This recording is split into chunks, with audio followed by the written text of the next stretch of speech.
Hey TCSTV viewers, it's Evelyn coming to you live here from the camera store. Thanks so much for tuning in for capturing the prairies in black and white. There's a bunch of work happening behind the scenes today. Of course, as usual, we have our TCSTV live dream team. Today we have Drew and Gary working behind the scenes, as well as Julia, who's operating one of our cameras today. But of course, we are live, and so anything could happen. We have an in-person audience as well, and of course, I want to welcome you guys for coming in, braving the cold, but not so cold. We were talking about it. It's only minus 17 today for those of you that are out of town in beautiful places like Phoenix. But we'll update you on the comments if there are any issues.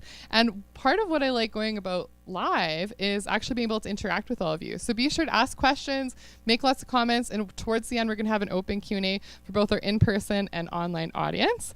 And our guest today, if you're not already familiar, is Julian Ferreira. He's one of the partners of the camera store, but most importantly, he is a photographer at heart. He has photographed all kinds of things from editorial, commercial, movie still photography, you name it.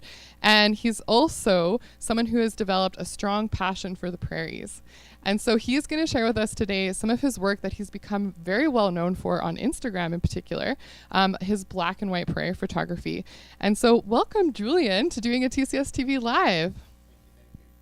Well, thanks for everyone braving the cold, as we say in Canada. It was nice this morning.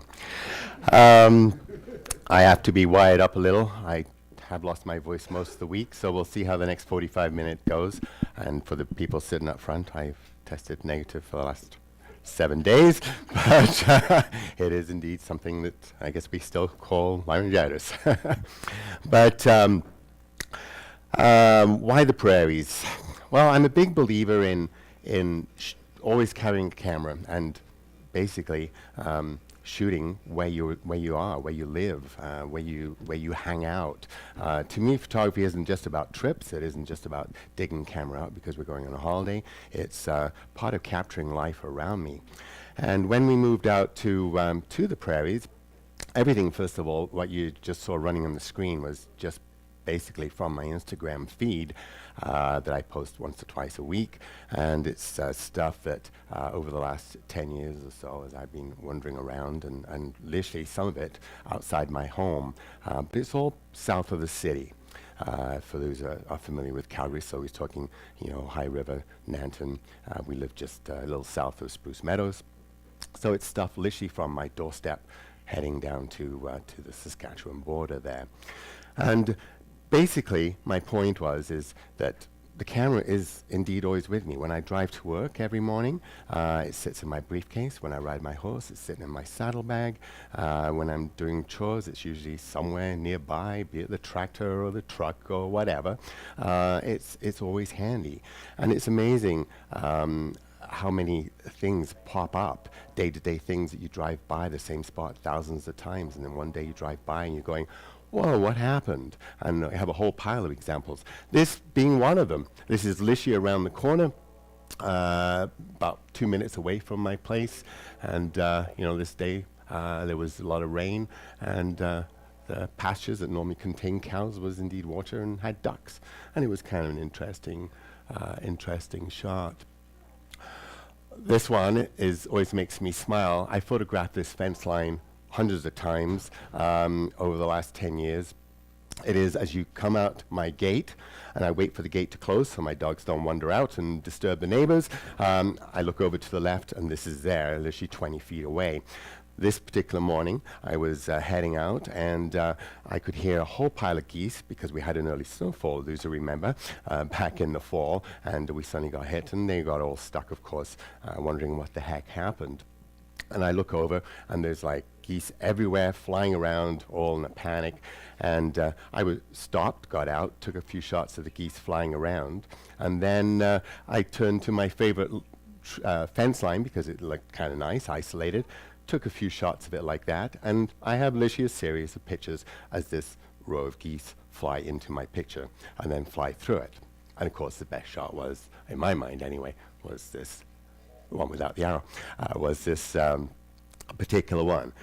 This is not photoshopped. It is indeed just as it happened. I'm not a big believer in Photoshop. I'll show you some of the things I do.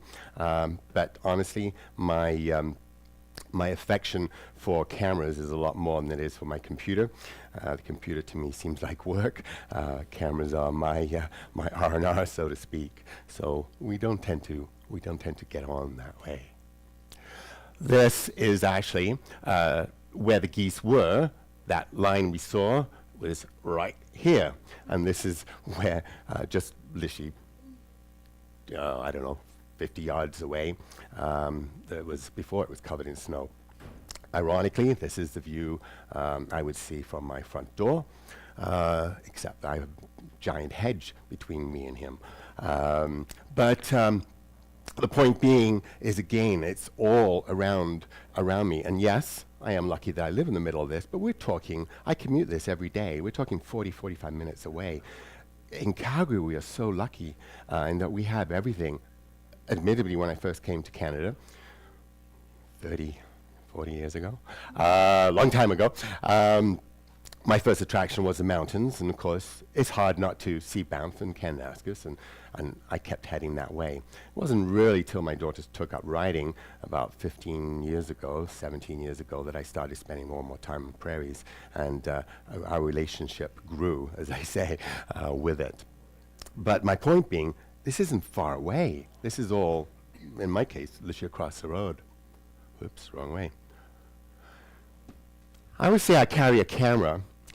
This was last spring, and one day when we were busy renovating our kitchen, I realized I didn't have any right screws I needed, and I'm like, oh, I've got to drive back into town to Home Depot. So I jump in the truck. I hadn't been paying attention to what the skies or weather was like. I go flying out my gates, and then I look over to the left, literally about 30 seconds away from my home, and I'm like, what the heck? Turned around, ran back home, grabbed my camera, which was in my car, and beetled off down, praying that the light wouldn't change, and ended up with taking this series of pictures, which, as I say, was just so weird. So although I didn't have my camera, it wasn't too far away, but at the time I was certainly cursing why wasn't it in my truck? You know. Going back to Photoshop, there's a couple of interesting points on here. The camera that I use, I mean, the best camera out there is the camera you have with you. And it doesn't really matter what it is. It obviously helps if you have a camera that you like, you enjoy, and you're familiar with, all helps. But I know people that use iPhones and are happy, and it doesn't really matter. The point is capture and create. And it's funny saying that to someone that's has a camera store, but in reality, that's the main thing. And as we'll talk as we go along, my camera views are pretty minimalistic, which is, as I say, somewhat ironic.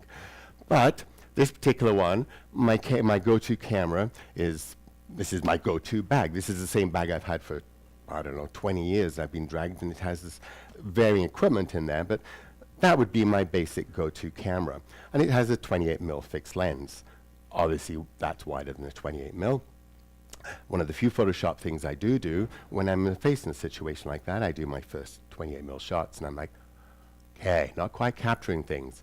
Turn it vertically, fire off, in this case, 3 frames, and when I get to Photoshop, you just dump it into Photo Merge, if any of you are familiar, but there's hundreds of programs like that, and it just sits there, churns around, and stitches those 3 images together very nicely. You have to remember to overlap, so it has something to attach it to, but we're talking no skill. We're talking click, go away, come back. Oh, that looks better. Next thing I would do is flatten it, and then convert it to black and white. I do shoot RAW, just because, and it's RAW, of course, it's a color frame, but I shoot RAW because it's more robust. So as I'm changing exposures, as I'm lightening, darkening, getting more out of shadows, more out of highlights, I can actually see, I can actually not have a destructive file. Yes? Sorry, sir. Mm. Good morning. Good morning. I had a question. Are you using DSLR or? We'll get into equipment. Sorry? I'll get into the equipment.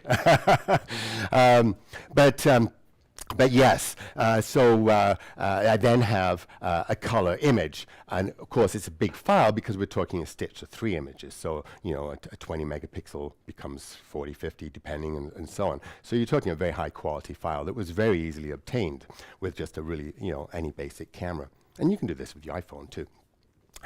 Next thing I do, as I say, is switch it to black and white. And usually at that point, I pull down my converter. And 9 times out of 10, I will click on an orange filter.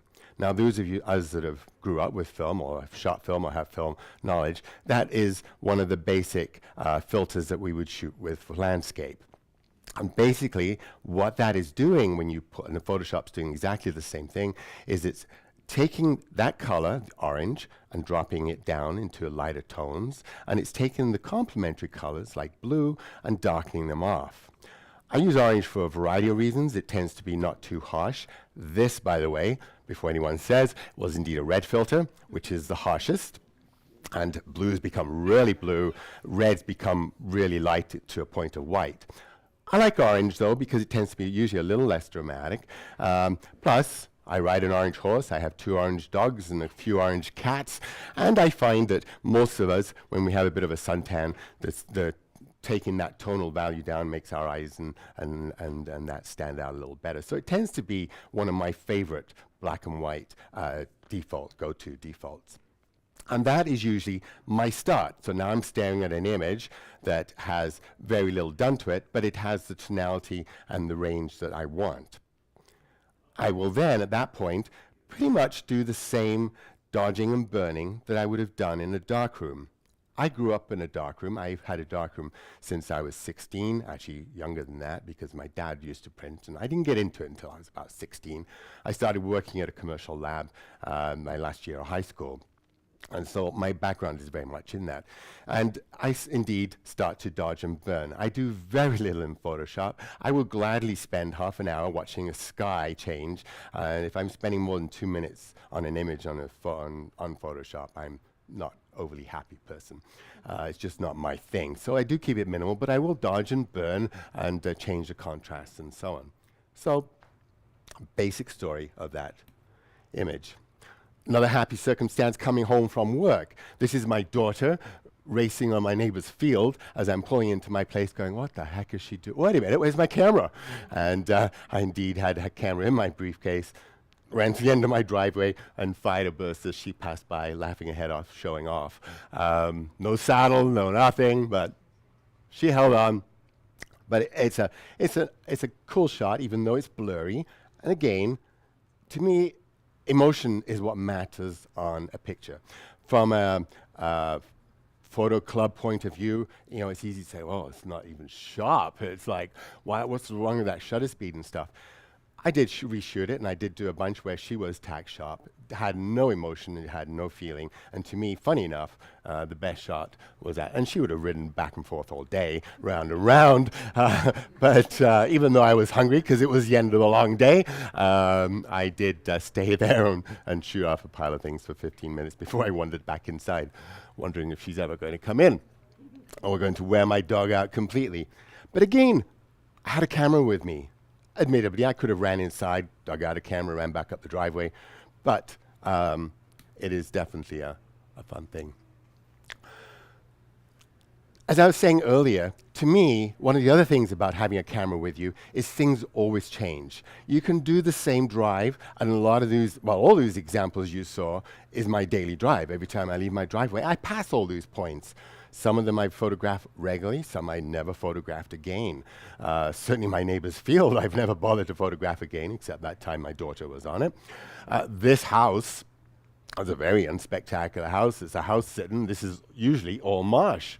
And it is kind of an ugly property. The only redeeming factor is he has horses on the side, and anything with horses usually makes me slow down. But in this case, we had a lot of rain, and indeed there was flooding everywhere. This is about 3 years ago, I believe. For those of you keep track of that thing, you probably remember a better time frame, but it's a time when we had a ton of rain. Not the big rain we had, but it was another lot. And sure enough, his marsh was completely flooded. But as I drove by, first thing I noticed is like, what the beautiful reflections, and the sky reflected back down. And again, I stopped, jumped out, took a picture. This was probably another time when I was heading to work.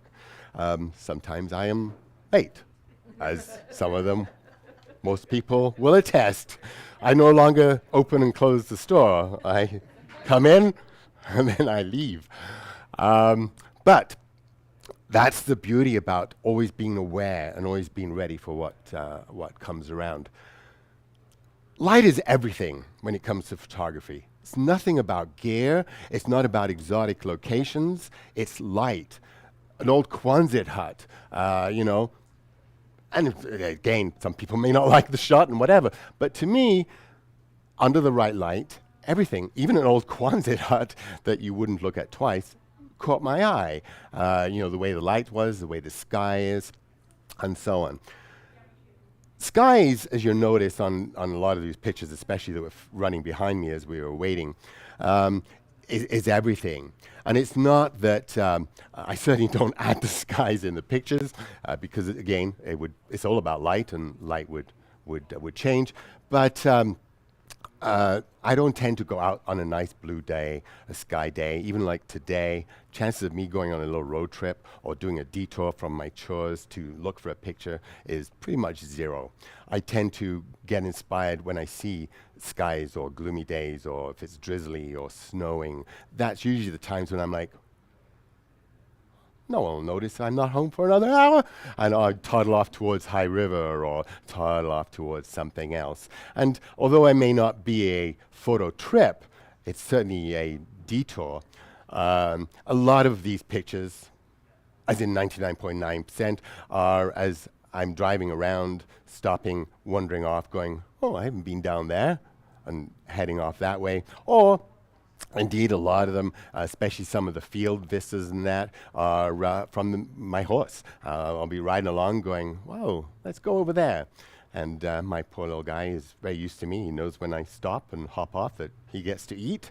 I keep him without a bridle just so he can do that, without a bit, sorry. And sure enough, he hangs around munching while I wander around taking pictures. And I'm like, okay, let's go off again. And but not that I am a hiker when I go to the mountains, but out here, there's not much exertion. Again, as I say, light, opportunity, everything. Some things like the grain elevators, like these, light definitely helps. In this case, the end of the day, I love shadows. Obviously, a lot of black and white is about lights and darks. Some people will look at that and see the reds and the yellows and go, why? My wife is always saying, how is that in black and white? What were you doing? What were you thinking? And you know what? I admire people that can pull that off. If I shot that in color, most of my pictures, when I look back at it, I would go, looks like a postcard. I have no emotion to it. I tend to think and I tend to see in black and white. Ironically, because as a commercial photographer, I rarely shot black and white. I tended to start carrying a camera around with black and white film, even on commercial shoots, on movie sets, and would shoot stuff of my own on that camera, even if I wasn't shooting black and white, just because that's what emotionally allowed me to express what I was seeing better. As I say, in some cases, a lot of it is subject. You really can't go wrong.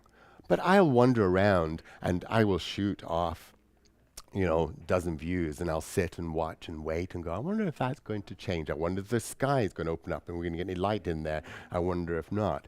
Nice thing about shooting digital, of course, is that shoot 20, 30, it doesn't really matter.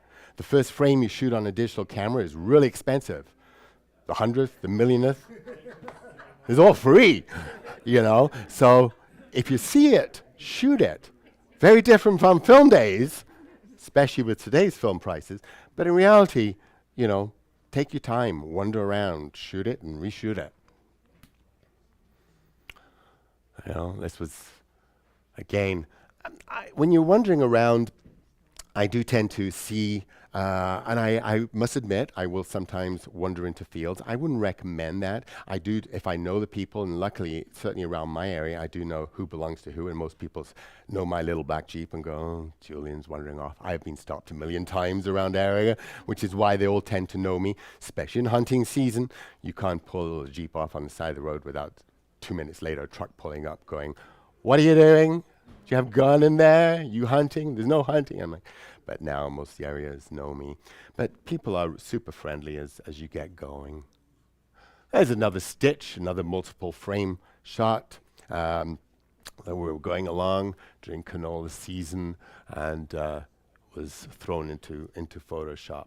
But again, some stuff you just can't miss. You know, you could close your eyes and go, and then you'd probably get an amazing picture. You know, bluntly. I love leading lines. I love playing with horizons. One of the there we go. That's an appropriate segue. One of the reasons I shoot square, I get that a lot. Why? What's with the square? You know, one of the earlier cameras I started playing around was indeed this 1958 model. I always say it's a 1958 Rolleiflex, born the same year I was. And I picked that up back in college, my second year, and it's always been my go-to. I've dragged that thing all over the world on all kinds of trips. I've had it in a side bag when I was doing a commercial shoot. I still have that camera today. It's been rebuilt 3 times. I don't use it anymore just because between my eyes getting old and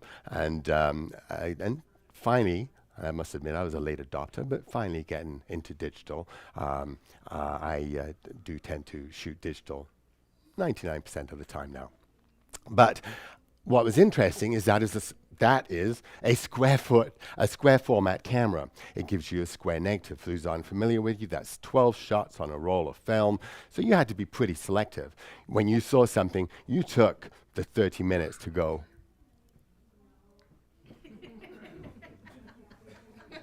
you know, where is that shot? Okay, because 12 shots later, you're going, okay, where's the next roll of film? And as a student, that was expensive. And of course, when you're taking a whole pile of pictures because you've got an amazing day, you're like, I don't want to go home, and I got 6 pictures left. So you end up being quite careful. Very different from digital. So that's why square. It's one of those things that my personal work, anyway, ended up fitting into that format. So I still tend to think, as you can tell, I still tend to think as a square quite a lot. These few shots I've got in a row here were shot with that camera on film.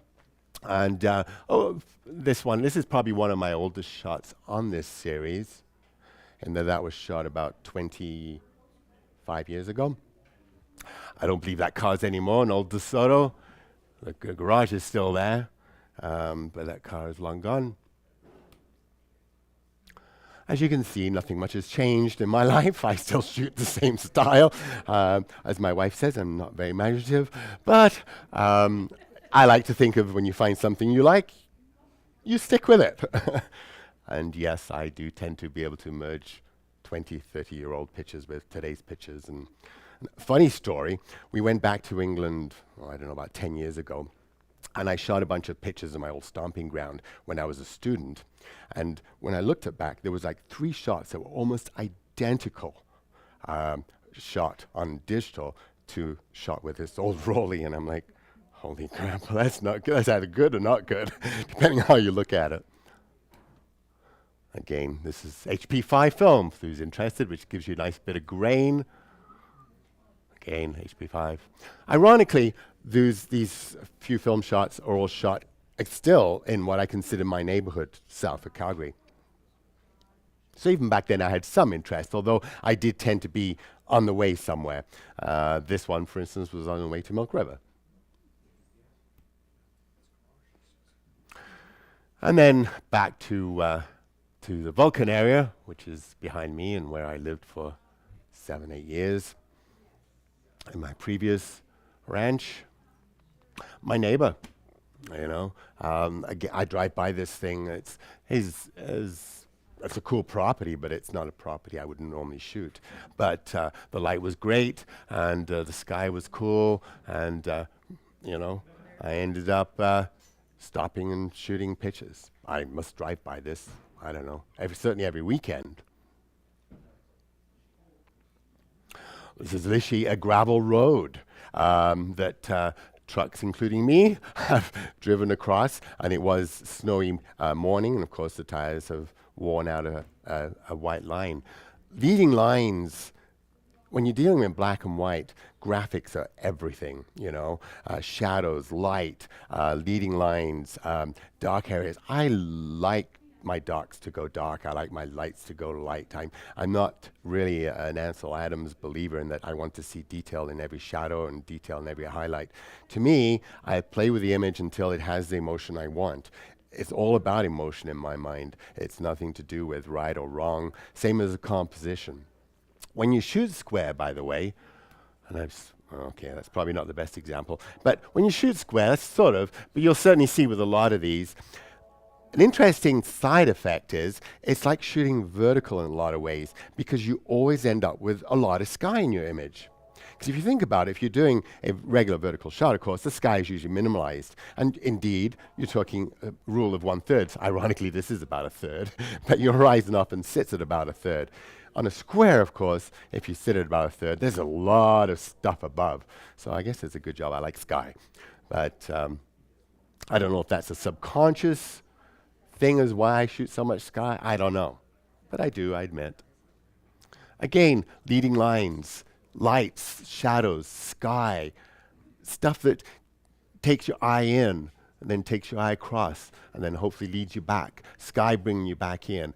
Stuff like that is what makes a picture work. And I won't get into, composition. Everyone has their idea of what composition is. To me, I often push the boundaries of composition. I'm a big believer. I did have formal training, it's true. But once you know the rules, you don't have to stick to them. The point is again, it's all about expressions. On the side of Galician, there's abandoned gas stations, and there's like half a dozen of these pumps. And going along one day, it caught my eye. These things looked like E.T. standing in the field. You expected them to suddenly jump or start talking to you. It was kind of amusing.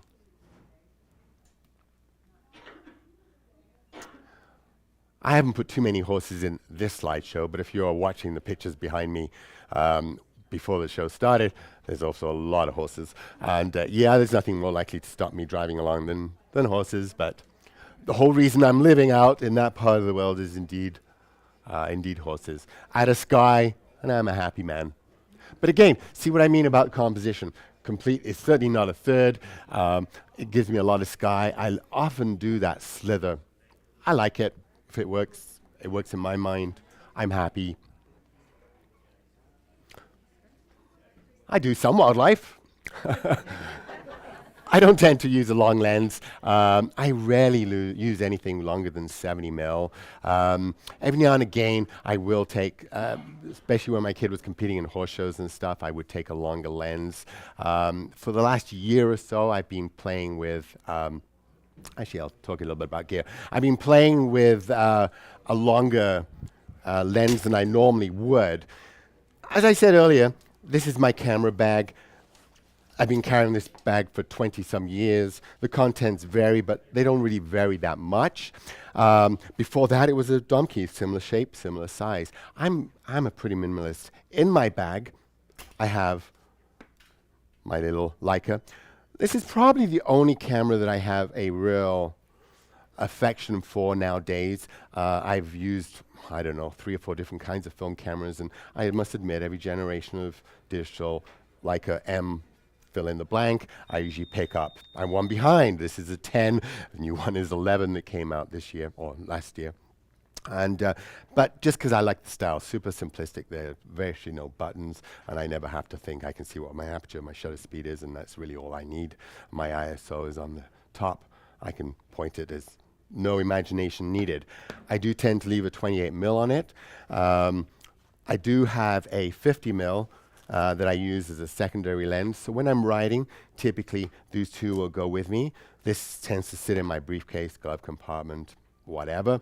It's a nice small package. It's not particularly light, but it's this camera that I'm very comfortable with. It's a camera that I've used. If you look at the 30-year-old version of this with film, it looks almost identical. Nothing's changed. The layout hasn't changed. The body style hasn't changed. The weight hasn't changed. And the lenses are still the same lenses I used back then. So I just update the body and keep everything super simple. The other camera I have with me varies a lot. and that is a mirrorless camera in this case, going back to your question. And before that, it was a DSLR of some kind, and before that, a film camera. Typically, I do tend to admit I prefer working with prime lenses just because I tend to find that my brain engages better if I have a restricted lens. If I have a zoom lens, for some weird reason, even after all these years, and no matter how I know this, I will tend to look at that and go, oh, cool, and zoom in a little, and all of a sudden I've got a tight shot of my subject, and I look back later going, what was I thinking? Where's my picture? What's the rest? Where's the sky? So I do admittedly tend to reserve this for my kid riding, and there was lots of them running in the background of these pictures. I do tend to reserve it for things like that, and indeed for this shot that is a bit of a telephoto on there. This is probably the longest lens I've carried in memory. It's a 24 to 120, and this happens to be a Z7 II Nikon. And I've had this one for about a year, and indeed, I will change it going through into this year, and I pretty much flip it every year to whatever, Canon, Nikon. I have no real affiliation. Usually it starts off with an interest. Be real honest, just for pure interest, the new 2070 Nikon, Sony that's coming out has caught my eye, and I would say there's a good chance it'll probably be an A1 I'll carry for the next little while until I get bored of that. Part of that, of course, is because I like to keep up with gear that we sell and what's hot and new, and I have that ability to do that too. So that tends to be my backup camera. If I go to shoot, it comes with me. If I'm just feeling around, it stays at home, and this bag does not contain that. It usually just has these two. In here too, the only other thing you will find is some basic filters. I don't use much in the way of filters. I use a polarizer, an ND filter, and a grad filter, and a couple of spare batteries. That is the extent of my gear. Not the most exciting for somebody that owns a camera store. But what can I say? Again, goes back to lack of imagination. You'd have seen me wandering around with that 10 years ago, 20 years ago, 30 years ago, and probably pretty much, 40 years ago would have been back to my Rolleiflex. I do tend to work with very little gear.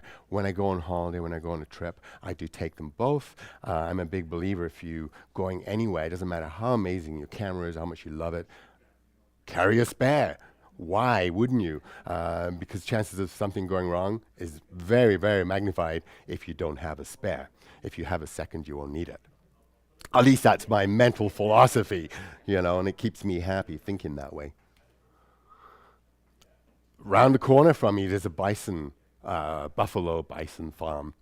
And one day they happened to be walking. This is actually, funny enough, it looks like in the middle of Prairies. Looks like I was hiking for days. I was hiking for days to take this picture. But in reality, I was heading home, cutting a shortcut across the gravel road. I look up, I'm like, what the hell are these buffalo doing there? Again, camera with me, hopped out, shot some frames as they beetled on, not giving a darn about me. Little cattle drive, coming back from picking up some bags of grain. People standing. I'll often be driving along and I'll see someone standing with cattle or little ponies or horses, and I will often, when something catches my eye, stop, hop out, introduce myself. Hopefully they're friendly. I'm kidding. We're talking country. We're talking Canada. 99.9% of the time, they will talk to you and want to visit, and is no problem. There are the odd occasions. I have had a dog set on me in the past, and I've had some people that are not so friendly. I'm running out of time, aren't I? Sorry. I know, I can talk all day. I have to watch that. Neighbors' horses. Sometimes it's not about the people, it's more about the horses. Another neighbor's horse. Riding along on a horseback, and I suddenly look down and I'm like, what the heck is that gate post? Turns out, for those that don't know, that is Ducks Unlimited. When they have an area, they put these little gate post things on, or they used to. I don't know if they still do. But anyway, caught my eye, took some pictures. Wasn't until I was asking the owner of the land going, what's with your gate things out in the middle of nowhere? Why would you do that? And he goes, oh, that's not me. That's Ducks Unlimited. Alberta, of course, especially around the Vulcan area, lots of homesteads, abandoned homesteads and things like that. Always fun. I don't tend to wander in. I don't tend to do things like that. But whatever, people enjoy. I love roads.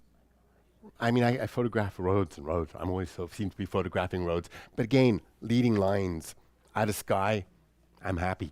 Excuse me. Train tracks, the same sort of thing. You know, leading lines. I love train tracks. I don't even mind when I get stopped when I'm on the way somewhere by a train crossing by. It's like, that's cool. Again, opportune. This is heading to get shavings. Old farm equipment, old trucks, all kinds of things catch your eye. Fences are one of these things that we overlook so easily, but under the right light, that same fence that you would go, oh, that's spoiling my picture, becomes everything. Minimalistic. More fences. This was posted last week. This is after this last snowfall. My dog quite happy in the -30 weather. I'm going, do I really have to go to the barn to do chores this morning? Apparently yes, as he comes trotting out greeting me. Look, Dad, more snow! The last thing I want to mention is printing. To me, as you can tell by these few shots, again, I grew up in a darkroom, it's true. But to me, looking at pictures on images, on phones, on computers, on TV screens, we're bombarded with millions of images all day long. I find it very lackluster. Even exciting images hold me for, I don't know, 2 seconds, 3 seconds, if it's really exciting. Realistically, it's click, click, click, click. My own images don't usually excite me, as in they don't excite me until I see them printed. So I am a big believer in printing. And I know I'm out of time, but I'll just quickly say, and you guys are welcome to have a quick look. But this is what I tend to do. I look at my stuff, I work it, I print it out, and then I throw it, oh, there you go. I throw it in a sleeve and toss it down here. When I do a show, when somebody goes, oh, I'd love to buy one of your images. Really? I do tend to have the same format. I drop them in 2024 frames as a rule. Again, I've done that for years with film, and I still do that with digital, and it makes it quick and easy. I can reference it back to reprint it if they did want a different size than that. But I do tend to like my images this size. I like it personal, I like it close, as opposed to at a distance. But I'm a big believer in, is a photograph really a photograph if it's not a photograph? I don't know. Is it flashing by on the screen? Doesn't really turn me on. Anyway, sorry, we're over. Did you want to? All good. I think we definitely still have some time for questions. Oh, good. First of all, any questions in the room before I get to some online ones? I got my voice. I'm impressed. How you bias the picture in the frame up towards the top instead of having, symmetrical as much as something. Is there a preference for that? No. As I say, I do. Probably because it's shot square, that composition sort of ends up feeling, dropping in naturally. A lot of these visions, if you look at any of these shots, for instance, that are printed, well, maybe that one I would have, you probably it wouldn't have caught my eye unless it had that sky. And then, of course, the combination of sky and content. I mean, as you're driving along, the sky's not changing. And, do I actively look for a foreground to go in there?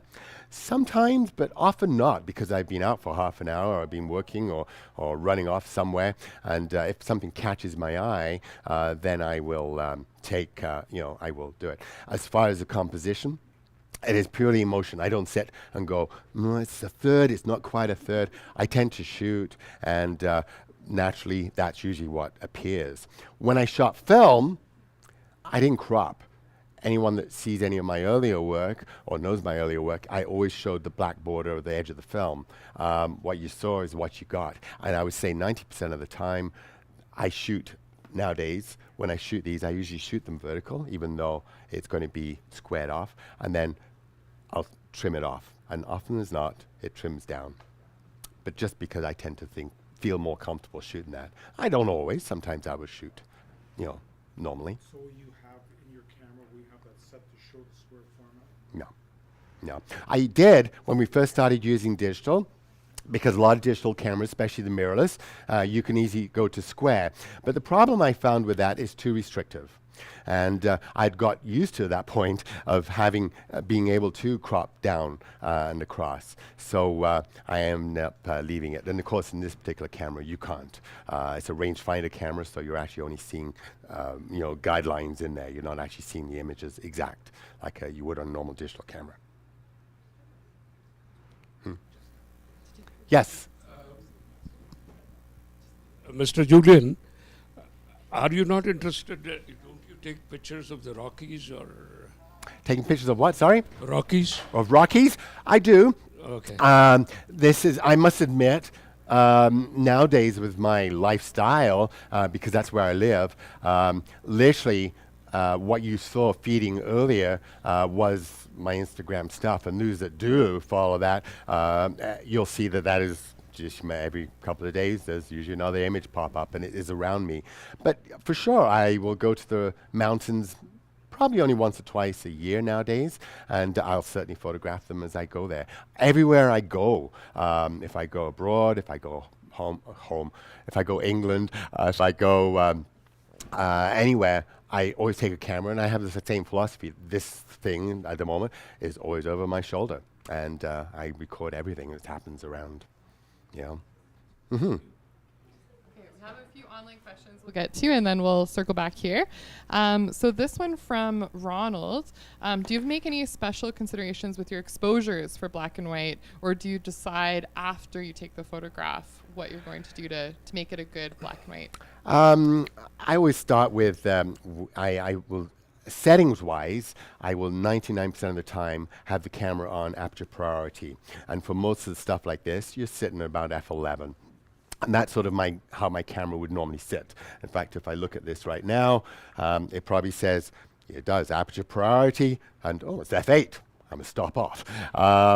For whatever reason, that's the last thing I shot. But typically, that would be my go-to setting, and I would go with a default exposure. But then, of course, the very next thing I'm looking at is what else am I looking at? Is the light coming off the snow and adding it? And I will compensate and add a stop, take a stop, depending whether I'm adding shadows, highlights, and balance out.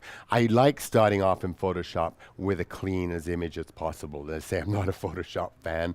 The closer it is to being able to go convert, nice, the happier I am. Another question here from David. What inspired you to become a photographer, and how do you approach new photography projects or assignments? I grew up with a dad with a darkroom and who shot Rolleiflex. Go figure, funny. So I had equipment from an early age. I didn't actually pick it up until I was a teenager, in my late teens. And then I became really inspired and figured I wanted to be a photographer.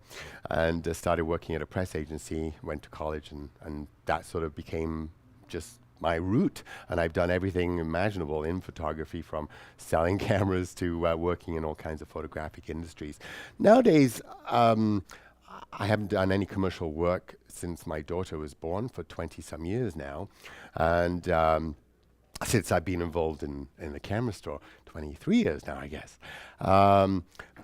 So I don't have projects per se. My project is wherever I happen to be standing and whatever's happening in front of me. I tend to record things rather than create things like some photographers do. And this one here is a comment. These are special, like in the old days, operating in-house 16mm and 35mm color negative processing labs. And then as an add-on, what type of film qualities do you think you naturally adjust your photographs to emulate film?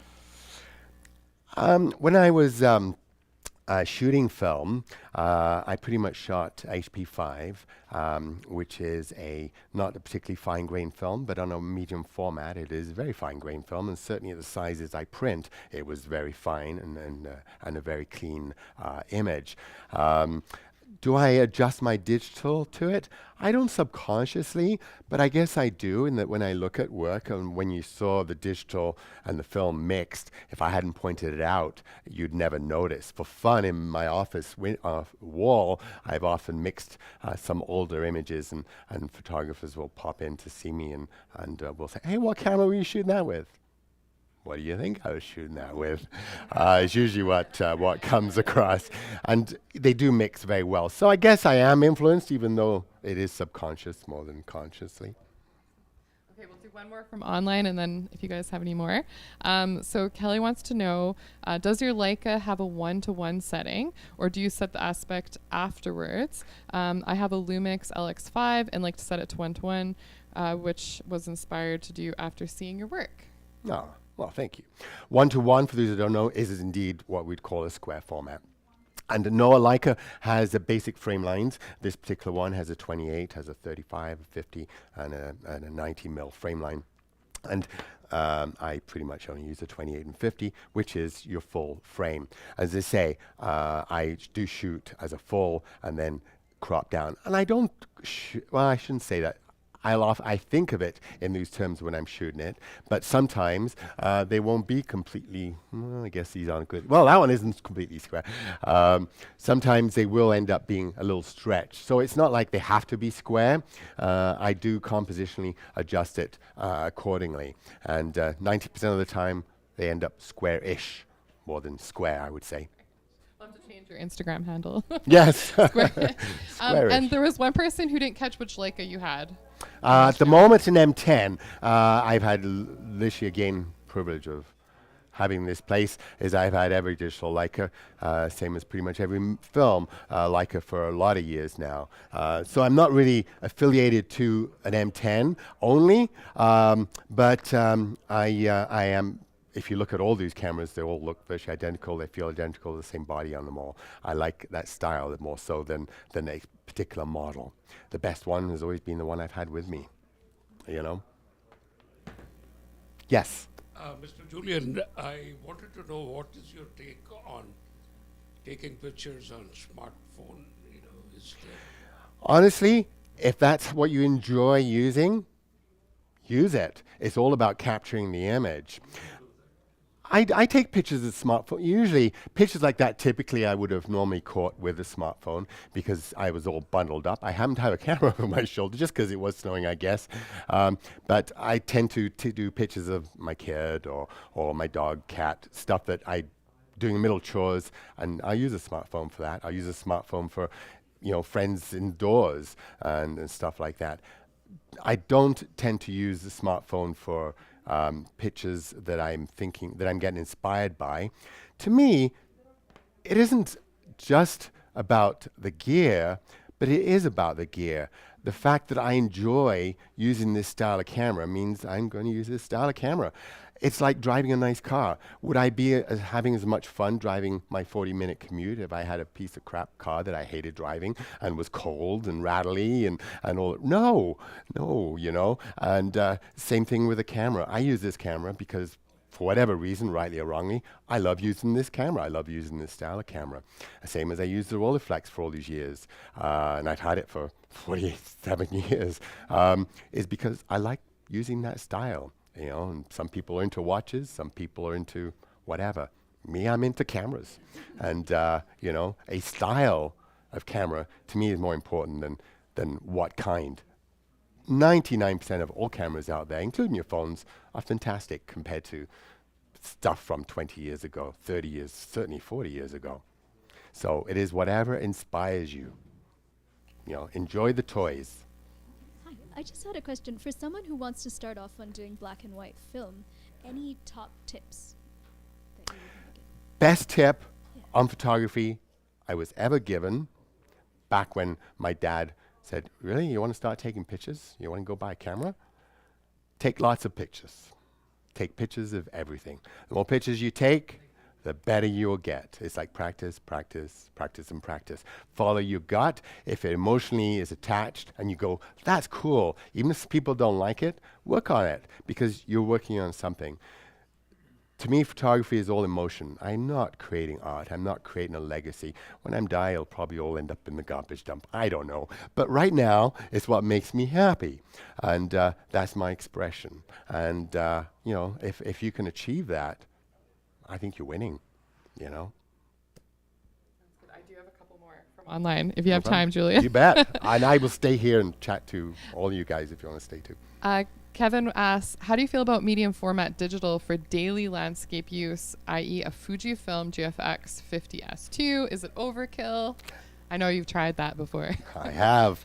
Yeah, honestly, because of my background with medium format, as a studio, we used to shoot Hasselblad commercially, and as you all know, the Rolleiflex was my companion. So medium format has always been a big part of my photography life.